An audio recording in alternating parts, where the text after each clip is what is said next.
মানে পদ্ম গোগ্র, পদ্ম খরিস এবং গেড়ি ভাঙা। সাপে কাটলে প্রথম করণীয়, সাপে কাটলে প্রথম করণীয় সেটাই, ওই ক্ষতস্থান কোনো রকম বাঁধন না দিয়ে, ওই ক্ষতস্থান কোনো রকম নাড়াচাড়া না করে, ওই ক্ষতস্থান ব্লেড দিয়ে চিরে রক্ত না বার করে, ওঝার খপ্পরে না পড়ে আমাদেরকে যেতে হবে নিয়ারেস্ট ব্লক স্বাস্থ্য কেন্দ্র।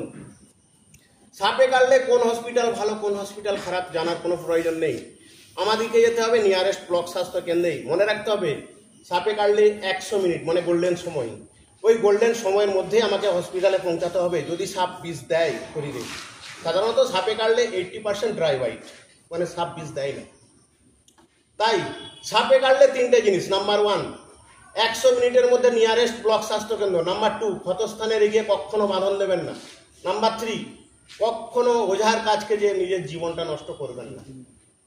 সাপে কাটলে আর একটা ডাক্তারি ভাষা রাইট, RIGHT, রাইট মানে ঠিক, এটা সবাই জানে। প্রথম অক্ষর আর মানে রিঅ্যাসুরেন্স, কাউকে সাপে কাটলে তাকে আশ্বস্ত করুন, মানে আতঙ্ক থেকে দূরে রাখুন। মনে রাখতে হবে সাপে কাটার মেন শত্রু হচ্ছে আতঙ্ক। আমরা যদি আতঙ্কিত হয়ে যাই হার্টবিট বাড়বে, হার্টবিট বাড়লে হার্ট অ্যাটাক হবে। দ্বিতীয় অক্ষর আই মানে ইমোবাইলাইজেশন, মানে ক্ষতস্থান নাড়াচাড়া চলবে না। তৃতীয় চতুর্থ অক্ষর হচ্ছে জিএইচ মানে গো টু হসপিটাল, আমাদেরকে যেতে হবে গোল্ডেন সময়ের মধ্যে হসপিটাল। লাস্ট